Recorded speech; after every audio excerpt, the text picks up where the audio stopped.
नमस्कार मित्रांनो, जीवनामध्ये एक प्रगती करायची असेल, यश कीर्ती उन्नती प्राप्त करून घ्यायची असेल तर जीवनामध्ये ही गोष्ट आवश्यक असतेच. ती गोष्ट असली की आयुष्यात गती प्रगती होत असते. ते म्हणजे जीवनाचं उद्दिष्ट. मग ज्यांच्या आयुष्यात उद्दिष्ट असतं, ते ठरलेलं असतं, त्या मार्गाने जाताना त्या व्यक्तींप्रती किंवा त्या व्यक्तींचं व्यक्तित्व कसं असतं, कसं असायला पाहिजे, त्याविषयी आपण बोलू. जीवन जगत असताना मग ते व्यक्तिगत किंवा व्यावहारिक जीवन असेल तर व्यावहारिक जीवनामध्ये एक उद्दिष्ट आपलं ठरलेलं पाहिजे. त्या मार्गाने मला जायचंय, मला ती गोष्ट प्राप्त करून घ्यायची, ती व्यवहार समृद्धी प्राप्त करून घ्यायची आहे, हे ज्याचं ठरतं ना, त्याच्या आयुष्यामध्ये आणि त्या कर्मामध्ये उत्साह असतो. ती व्यक्ती निरुत्साही कधीच नसते. उद्दिष्ट असली की त्या व्यक्तीमध्ये एक वेगळ्या प्रकारचा उत्साह असतो. त्यानंतर मग हे उत्साह त्याची प्रचिती काय येते, तर उद्दिष्ट असेल तर आयुष्याला गती प्राप्त होते, त्या गतीतून प्रगती होत जाते. आणि ती गती टिकवण्यासाठी एक उद्दिष्ट पाहिजे, त्याला गोल म्हणतात. मला काय प्राप्त करून घ्यायचं आहे, मग थोडक्यात व्यवहार समृद्धी असेल तर व्यवसाय अनुरूप ते उद्दिष्ट. मला आज 1 लाखाचं काम आहे, 10 लाखाचं कसं होईल हे उद्दिष्ट असतं. किंवा व्यवहार बाबतीत झालं.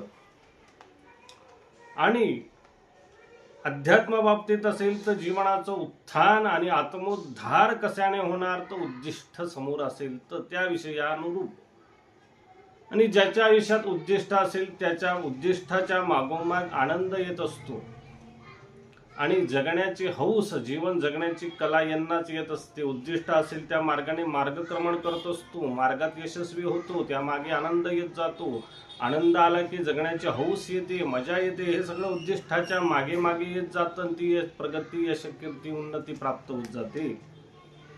मग आणि त्याही पुढे महत्वाची गोष्ट म्हणजे उद्दिष्ट समोर असल्यावर ते प्राप्त करून घ्यायचंय मी, ती व्यक्ती आळस सोडते. ती व्यक्ती आळशी कधीच नसते. आळस आला तरी ती सोडून जाते आणि निरर्थक प्रश्न सोयी टाळून, जे आपल्या उद्दिष्टासमोर निरर्थक आहे, व्यर्थ आहे, अशी गोष्ट असेल, अशी बाब असेल, असा जे काही काम असेल जे उद्दिष्टाच्या आड येते, ते निरर्थक म्हणून ती व्यक्ती सोडून देते. सर्वात महत्वाचा आळस सुटतो उद्दिष्टामुळे आणि व्यर्थ गोष्टींबाबतीतली विचार सुटून जात असतो.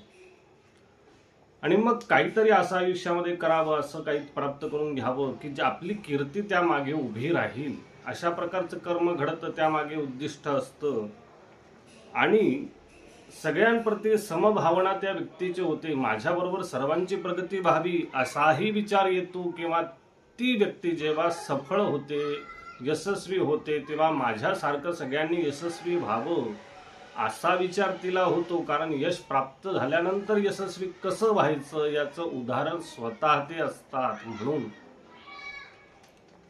आणि ज्याच्या आयुष्यात उद्दिष्ट नाही, ती व्यक्ती आपलं आयुष्य, आपलं कर्म, आपला व्यवहार वाया घालवत असते. जसं जसं प्राप्त होईल तसं तसं मिळत जातं, त्यामध्ये ती व्यक्ती सुखी असते. अजून मिळवायची, प्राप्त करून घ्यायची इच्छा नसते. जे मिळालंय त्यात समाधीनं आहोत. पुढचं मिळवायचं उद्दिष्टच नाही तर मग ही व्यक्ती तिथेच थांबते, तिची प्रगती तिथेच खुंटते, असं होत जातं. आणि ज्यांच्या पुढे उद्दिष्ट असतं ती व्यक्ती वेळेची कदर करते आणि उत्साहाने, आनंदाने जीवन जगत असते. आयुष्यामध्ये वेळ फार महत्वाची असते. वेळेची कदर कोण करतं, ज्यांच्या पुढे उद्दिष्ट आहे, त्यामुळे त्यांना ते कर्म करून दुसऱ्या कर्मापाठी जायचं आहे. एक दिवसभरात मला एवढे एवढे कर्म करून एवढी प्राप्ती करून घ्यायची असेल, असं उद्दिष्ट समोर असेल, किंवा वेळ वाया जातोय ही जाणीव त्यांना असते, कारण माझ्या उद्दिष्टांप्रती हा वेळ वाया जाणारा सत्कारणी लागणारा आहे, म्हणून ही व्यक्ती वेळेची कदर करणारी असतात. आणि हे लोक उद्दिष्ट जागृत ठेवतात. मला काय प्राप्त करून घ्यायचंय स्वक्रमाने, माझ्या कर्मामध्ये, माझ्या व्यवहारामध्ये कसं कसं काय काय प्राप्त होईल, त्यामध्ये कोण कोण आड येतंय, कोणाचा विषय टाळला पाहिजे, किंवा एक काही प्रसंगानुरूप काही गोष्टी घडतात, उद्दिष्ट मागे पडत जातं, वेगळ्याच कर्माच्या पाठी लागतो. असं न करता सदैव उद्दिष्ट काय हे जागृत ठेवतात, उद्दिष्ट विसरत नाही आणि मग त्याने ते यशस्वी होत जातात, व्यवहार व्यवसायात समृद्धी प्राप्त करतात आणि कायम सावधान अवस्थेत राहतात, सावध राहतात. उद्दिष्ट सफल होईपर्यंत हे सावध असतात. अशा प्रकारे जीवनामध्ये उद्दिष्ट असेल, काहीतरी प्राप्त करून घ्यायचं असेल, मला या गोष्टी प्राप्त करून घ्यायच्या हे आधी ठरवलं पाहिजे, ते लिहिलं पाहिजे किंवा त्या गोष्टीचा विचार तरी केला पाहिजे. आलं त्याला सामोरे जाणं किंवा आलं ते स्वीकारणं ही बाब उद्दिष्ट प्रती आसक्त नसणाऱ्या व्यक्तींची असते.